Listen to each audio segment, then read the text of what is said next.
माझं नाव रवींद्र रघुनाथ शिंदे. मी मुंबईवरून आलो.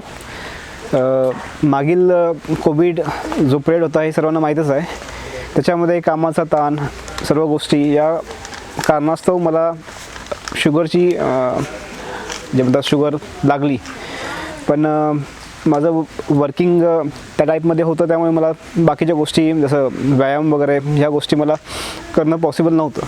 म्हणजे पॉसिबल मी करून नाही घेतलं, बिकॉज थोडंसं आपलं लेट उठणं, नंतर ऑफिसमधनं लेट येणं आणि नंतर जेवण करून वगैरे पुन्हा झोपणं, हा माझा डेली रुटीन होता.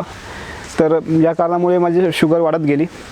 त्यानंतर मला माधवबागचं जे आहे हॉस्पिटलचं जो एक्सपिरियन्स ते माझ्या सासू सासऱ्यांनी सांगितलं. त्यांना ते इथे 1 महिन्यापूर्वी आले होते.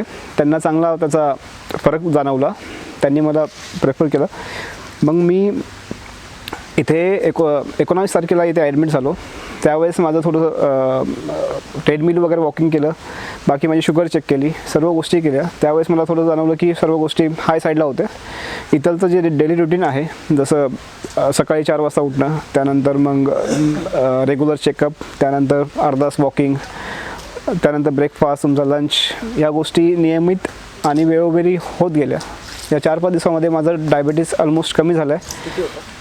आणि माझं डायबिटीस सुरुवातीला मी जेव्हा जॉईन केलं होतं त्यावेळेस माझा 277 आला होता. आता मी जातो आहे तर माझा 115 आहे. तर चांगली रिकव्हरी आहे, कारण की मी मेडिसिन वगैरे घेत नाही. म्हणजे ती अँगल बघितली तर फक्त आणि फक्त ह्या ट्रीटमेंटमुळं माझा तो डायबिटीस कमी झाला आहे. तर हे माझ्यासाठी फार म्हणजे पॉझिटिव्ह थिंग आहे. आणि त्यांनी म्हणजे जो प्लॅन दिला आहे, जसं डाएट वगैरे आहे, 1 महिन्याचं डाएट वगैरे ते देतात.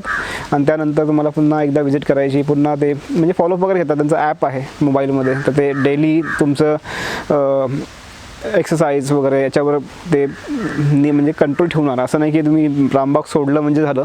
ते डेली तुम्ही एक्सरसाइज करणार, त्याचे जे काही फीडबॅक्स आहेत ते तुम्हाला देणार.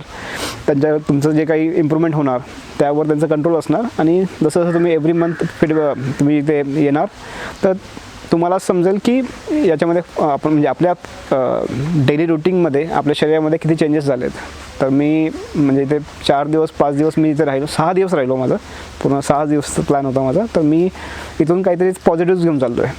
तर मी सजेस्ट करेल की तुम्ही या आणि स्वतःची हेल्थ वगैरे त्यावर काहीतरी वेळ द्या.